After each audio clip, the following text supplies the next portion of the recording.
Magandang buhay mga katiyats. Welcome back sa ating channel para sa mga marker and treasure symbol analysis. Ang ating episode ngayon ay tungkol sa kahulugan ng pyramid rock na nahukay nyo sa ilalim ng lupa at sa ibabaw. Kung anong mga kahulugan ito, katulad ng narito sa ating diagram. Well, meron tayong trivia. Itong tungkol sa mga pyramid-shaped gold ingots na galing sa Burma. Maliliit lang ang mga ito, merong 6.2 kg bawat isa. At ang hugis nito ay talagang pyramid. At ibinaon daw ito dito rin sa Pilipinas. Ganito ang itsura oh. Kapag makakita kayo ng ganyan, Burmese gold yan, totoong gold. Tinatawag na pyramid ingots. Napakaswerte talaga ng Pilipinas, napakaraming nakabaon. Okay, umpisahan na natin ang ating pag-analyze. Ito yung ating diagram.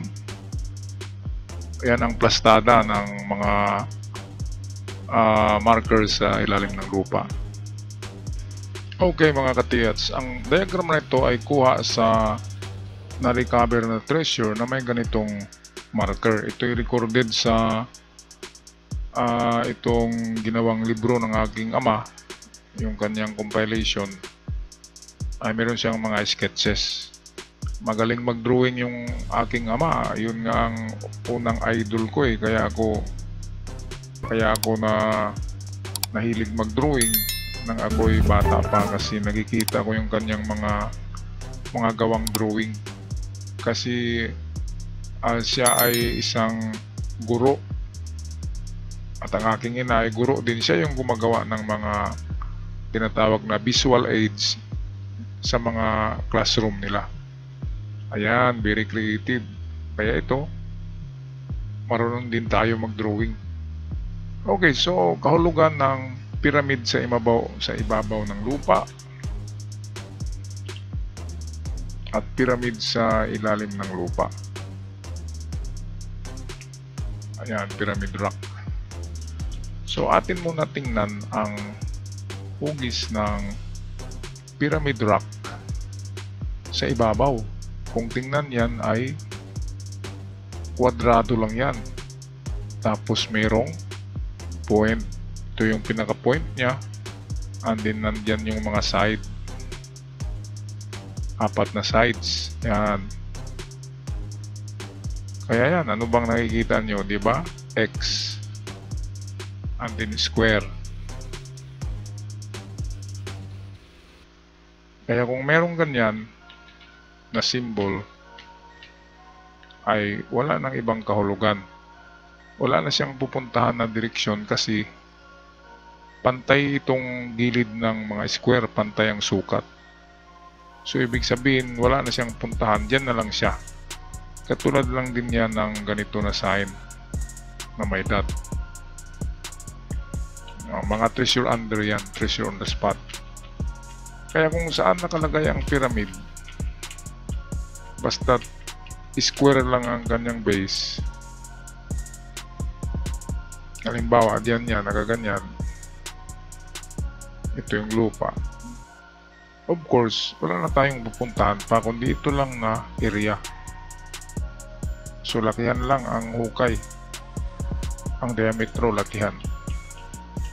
Okay, ito namang ating diagram dito ay sa ilalim ng lupa nakita ang pyramid. So ito yun, no? Ngayon, kapag magkita na yan, ay magandang sinyalis na kapag nagpapakita na yan. Lalo na ay nasa lalim siya na 4 to 5 meters. Kasi ang ganitong mga klaseng merong layering, merong layers. Ilang layer ba to? 1, 2, 3, 4. So 4 na layers. Karamihan ng layer is nasa 2 to 3 meters bawat layer. Sabihin natin dito 2, ito ay 3. Ang lalim yan. 3 and 3, another 3. So, ganyan yan. So, every 3 meters or 2 meters, ay merong makikitang mga man-made object. Kagaya dito. Una, dito sa 2 meters, naglagay sila niyang mga kahoy na nagaganyan yan na arrangement ng kahoy. Oh. Natong-patong, mga ganyan. Yan ang ginawa nila dyan na ganyan para masigurado na yan na yung under. Sa under niyan. Hindi sila maglagay ng isa lang na kahoy kasi baka ano lang, natural lang sa lupa, di ba? Ang lupa ay meron talagang mga nabaon ng mga kahoy, lalo na kapag merong mga bagyo, mga landslide, merong mga nababaon na kahoy. Kaya huwag tayong magtaka kung may kahoy sa ilalim ng lupa, lalo na hanggang 5 meters. Ay pwedeng sa landslide yan. Pero kapag linastar ang kahoy na pag ganito, ayan, or kahit na magkasunod-sunod lang na ganyan, ibig sabihin man-made na yan at marker. So, treasure under. So, ito yung dito. Ito, nilagyan nila ng mga kahoy. Pwede rin bamboo. Pwede rin bamboo lang ang nilagay nila. Pero ganun pa rin. Pinutulputo lang bamboo. And then, yan, rinatag. Or, pwedeng sapawan pa sa ibabaw, ganyan. Kung naka-side view yan, ay ganito. And then, ganyan. So, ito sa ibabaw. Okay. Front view kasi yan kasi kaya maiiksi. Ganyan yan. Okay, minsan ang nilagay nila dyan sa ibabaw ay kawayan or kahoy. Ang kawayan kasi lalo na kapag sinunog yan, heat treated, ay matagal malata. Yan, kaya minsan mga putol na kawayan. Ngayon, para makasigurado na makasigurado din sila kapag mag-recover na yan na nga yung tunnel, ay lalagyan nila ng color soil or colored soil ito. Ayan, karamihan na nilagay nila na soil ay pula at itim. So pwedeng pula lang, pwedeng itim. Ganun pa rin, yan ay special layer color. Talagang sinadyaan nila na may layer. Anong kapal ba niyan? Ang layer ay itong colored soil. Ang layer yan ay 1 to 3 meters thick. Depende sa ibinaon. Kung kunti lang ang ibinaon, 1 meter lang ang kapal nitong colored soil dito. Sabihin natin yan ay itim. Kaya karamihan ng itim ay treasure under eh. Sabihin natin itim ito. So treasure under. Pwede rin pula. Treasure under pa rin. Minsan ang pula ay going to north. Kapag nakakita kayo ng pula sa ilalim ng lupa na layer, yung pulang-pula talaga, ay pwedeng change direction kapag nasa ilalim ng lupa. Halimbawa dito, so change direction papuntang north. So ang north ay doon, diba?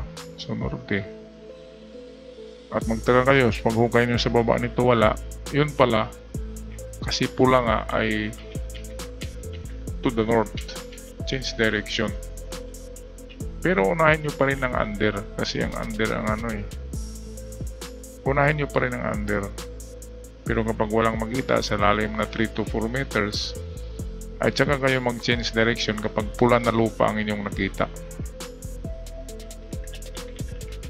Yung mga blue soil naman, meron talagang layer sa underground. Sa lalim na 4 meters, makikita ang layer ng blue soil. Blue soil yan. So hindi siya marami na tayong na-encounter na blue soil. So talagang natural lang ang blue soil sa ilalim ng lupa, lalo na kapag 4 meters na. Pero ang black soil ay talagang hindi yan makikita sa ilalim ng lupa. Ang black soil ay nasa bandang ibabaw lang yan dito. Kasi yan ay mga humus tinatawag. Yan yung fertile soil, yung black soil or brown. Okay, so ito na. Nakita natin yung black soil layer. Ito yan. Kulayan natin So merong kapal na 1 meter. Mahalata mo na layer kasi makapal siya. Pero kung manipis siya, sabihin natin 4 inches lang, ay kaduda-duda pa yan. Baka yan ay mga sinunog lang na kahoy noong kapanahunan ni yung talagang matagal na panahon. Pwede kasing may mga nag-uuling sa bundok ng matagal nang na panahon, ang dinatabunan o nag-landslide at nakita natin. Pero kapag makapal, 1 meter to 2 meters, yan na ay sign. Okay, so under dyan, pag-hukay nyo another 2 meters galing sa black soil. So papunta naman yan dito 2 meters, makita nyo na ang man-made object, plato, bote, jars. Karamihan yan binasag talaga yan. Bakit kailangan basagin nila, di ba? Sayang, ang plato binasag, ang bote binasag. Yun kasi ay ritual nila yan. After na magbaon, tapos kapag magtabo na sila, babasagin nila yung plato o yung sake wine, yung hawak-hawak ng general, babasagin niya yun para daw pawala sa sumpa, para mawala ang malas. Yung buti, ganun din, binabasag at tinatapon nila sa lalim na 3 to 4 meters. So nasa bandang ibabaw lang itong mga plato, pero hindi siya 1 meter 3 to 4 meters deep. Makikita ang mga plato, bote, at kapag ganyan na nakikita nyo yan, mga basag yan, and then kasunod na nga itong pyramid. So wala nang ibang wala nang ibang patutunguhan ito kundi under na talaga sa pyramid. So itong pyramid, sabihin natin 1, 2, 3, so nasa na siya, nakuha 12 meters, 1, 2, 3, pwede rin 9 meters kung 3 meters bawat layer. So nakita sa 9 meters, so dagdag ng hukay another 3 plus 3 meters ito, so 12. So sa 12 meters matagpuan ang item. So dito yan under 12 meters. Okay, at kung sa ibabaw naman ng pyramid, siya ay nagsasabi na mayroong treasure under sa kanya. So malaki ito kapag nasa ibabaw, malaki siya na pyramid rock. Ganon din pag hukay under sa kanya, ay makikita pa rin itong mga basag na bote. And then yung tinatawag nyo na uling or carbon, makapal din yan. Nung ibuhos nila yan ay 2 meters. Pero sa tagal ng panahon, nagiging 1 meter na lang ang kapal ng uling. Sinadya nila na uling para mabawasan ang detection. Hindi ganong ma-detect kapag may uling, kaya nilalagyan nila ng mga uling. So saan ba nilagay ang uling? Sa kalagitnaan niya ng treasure. So kung 12 meters ang treasure, ito ang uling ilalagay nila sa 6 meters para kapag mapadaan tayo dyan, so ito yung uling. Kapag mapadaan tayo sa ibabaw na may dala tayong locator, hindi ganong ma-detect yan ng locator kapag mayroong makapal na uling. O kaya nga sa, di ba, sa mga seaport, kapag may mga dala na mga kontrabando na metal ay binabalot ng ng carbon paper na makapal. Yun ang mga sa airport binabalot ng mga bawal na metal, ang carbon paper. Yung sa typewriting, pero kailangan makapal, nasa 20 pages, 40 pages ang kapal. Tsaka ibalot yan sa gusto nyong itago sa detector, at presto, hindi na ma-detect yung daradaran yung mga metal. Okay, so ito'y kapag ganito na diagram mga ka-PH, hindi ito giveaway. Ang giveaway ay walang kahirap-hirap. Pag hukay mo sa giveaway, merong mga basag na plato, kasunod niyan ay item na Pero dito sa ating example ay meron pa siyang puzzle ng pyramid. Ito, meron siyang puzzle. So ang puzzle niya ay means sa baba. Okay, so meron pang isang klaseng pyramid. Ito yung pyramid na nakalagay sa ibabaw ng lupa, pero mahaba siya. Yan yung bato na hinugis na ganyan.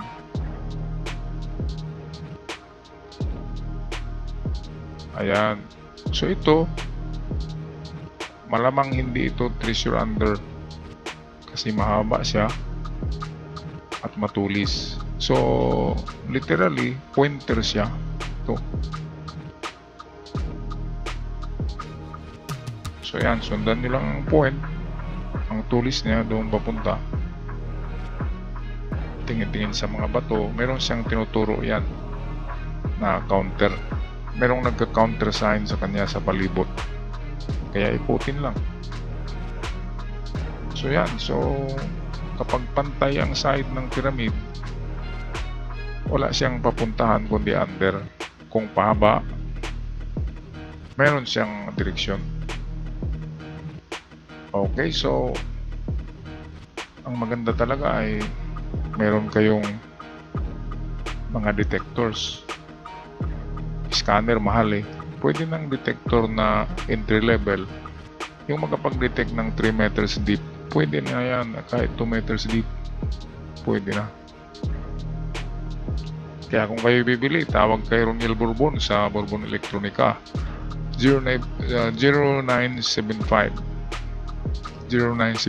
6675 030. Yan ang kanyang numero.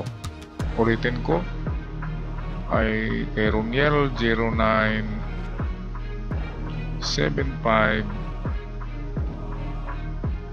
6675 030. Pakisabi na ako ang nag-recommend para mabigyan kayo ng konting discount sa Bourbon Electronica yan.